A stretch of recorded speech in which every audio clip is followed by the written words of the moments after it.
Imagine standing at the edge of a wide river 40,000 years ago. The morning air is cold and a thin layer of mist drifts above the water. The current moves silently, hiding everything beneath its surface. Somewhere below, hundreds of fish are swimming upstream. You cannot see them, but you know they are there. If you catch enough today, your family will eat. If you fail, everyone returns to camp hungry. For ancient humans, fishing was never a pastime. It was survival. Long before farming, before villages, before the first civilizations, rivers kept people alive. They provided fresh water, attracted animals, and offered a source of food that returned year after year. Unlike herds of deer that could disappear over the horizon, rivers always offered another chance. Archaeologists have uncovered fish bones, bone harpoons, and carefully carved hooks at prehistoric camps across Africa, Europe, and Asia. Some of these discoveries are more than 40,000 years old, proving that fishing became one of humanity's oldest survival skills. Before anyone steps into the river, every tool is checked. Wooden spears are straightened. Bone harpoons are sharpened against flat stones until their points become razor sharp. Woven baskets are repaired with fresh reeds. There are no spare tools waiting back at camp.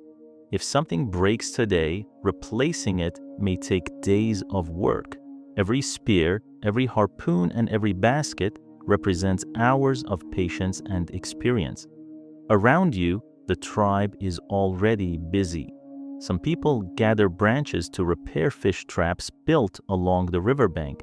Others collect dry firewood before the morning dew soaks the ground. Children sit quietly beside the older fishermen, watching every movement. There are no schools.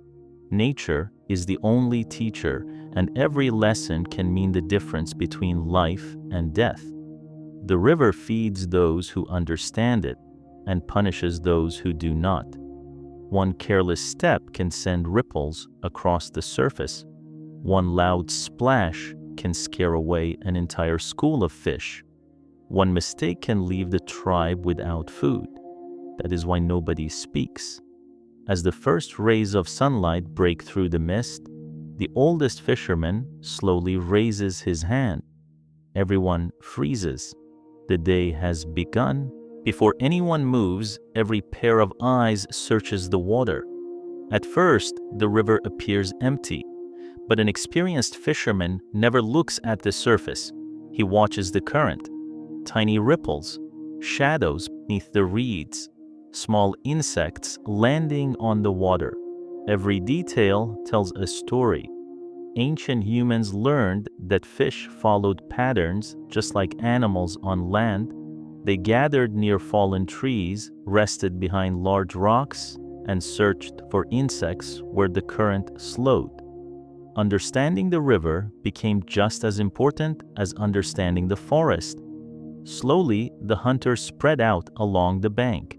Some stepped quietly into the shallow water with sharpened spears. Others moved toward traps they built the evening before. Fishing was never about luck. It was about patience. Hours could pass without a single catch. Then everything could change in an instant. Suddenly, one of the hunters stops. A large fish glides between two rocks only a few meters away. Nobody breathes. Your fingers tighten around the spear. You wait for the perfect moment. Then, with one quick movement, you strike.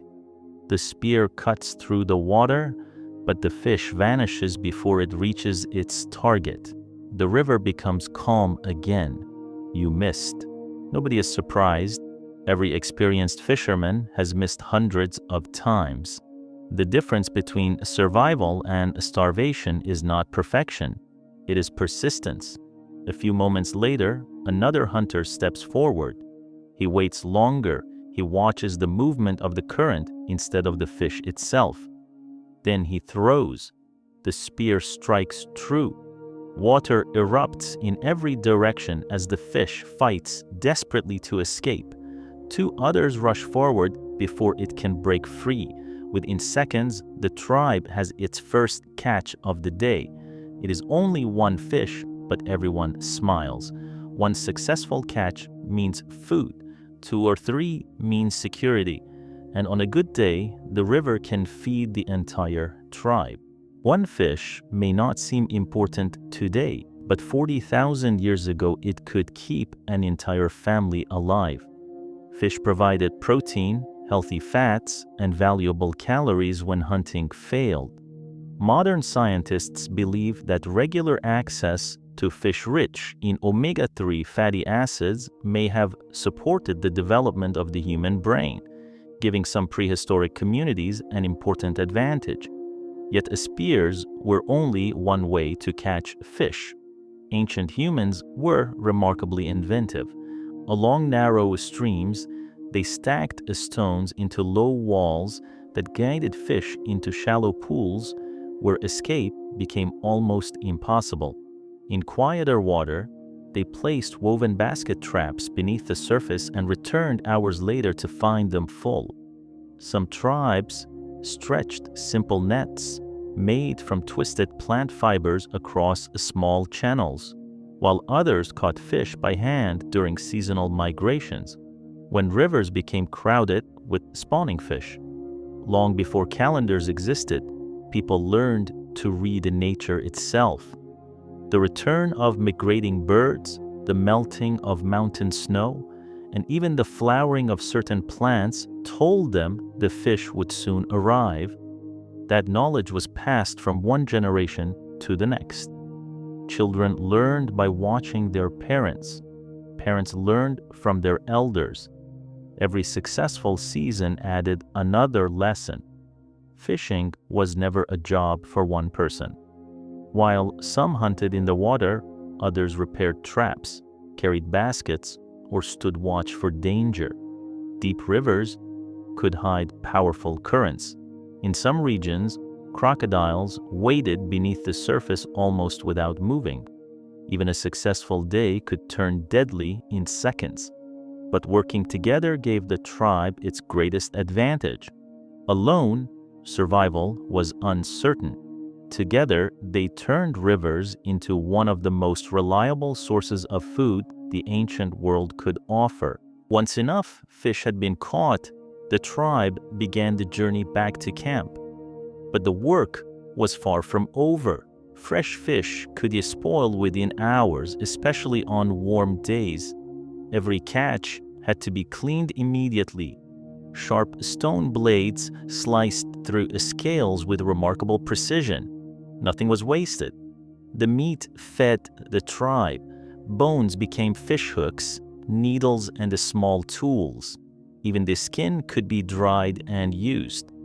Long before refrigerators existed, ancient humans discovered that smoke and wind could preserve fish for weeks. Strips of meat were carefully hung above slow-burning fires, where they dried without burning. Archaeologists have found evidence of smoked and dried fish at prehistoric settlements, proving that people were already preparing for the future instead of thinking only about the next meal. As the sun slowly disappeared beyond the horizon, the camp filled with the smell of fresh food. Children gathered around the fire.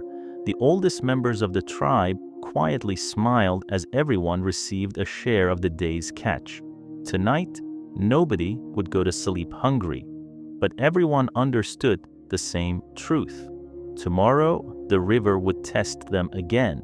Looking back today, catching a fish may seem simple, but surviving one ordinary day beside an ancient river demanded patience, intelligence, observation, and teamwork beyond what most of us will ever experience. They had no engines, no modern boats, no metal hooks, no fishing rods. Yet with nothing more than wood, bone, stone, and generations of shared knowledge, they transformed rivers into one of humanity's greatest sources of survival. Every sunrise brought another challenge. Every successful catch was another victory. For them, this wasn't an extraordinary day. It was simply another ordinary day. And without millions of ordinary days like this, spent patiently beside ancient rivers, the world we know today would never have existed.